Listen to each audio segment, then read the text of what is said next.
يوسف الحيداوي، مراد المتوكل، توفيق السنهاجي، ان شاء الله قريب محمد امين حميد. شنو الكلمه اخيره للجمهور المغربي؟ شنو كتنصح الجمهور المغربي كيفاش يتبع لا كان ديال كوت ديفوار؟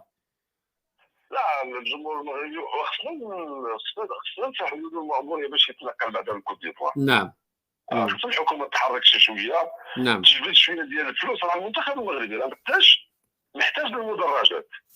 نعم. راه قطر كانت في الملحمه في التيران والملحمه في المدرجات. صحيح. خصنا نيسروا المأمورية للجمهور المغربي باش يتنقل لتما. خصنا الجمهور المغربي يكون ايضا السند رقم واحد للفريق الوطني المغربي. الاعلام الرياضي، الاخوان اللي غادي يمشيو لكوت ديفوار خصكم تشكلوا واحد الجدار امن ومطمئن للفريق الوطني المغربي بحمايته وبمعرفه تفاصيل منافسيه، وبالتالي ان المعركه او لاكان ديال كوت ديفوار هي مسؤوليتنا جميعا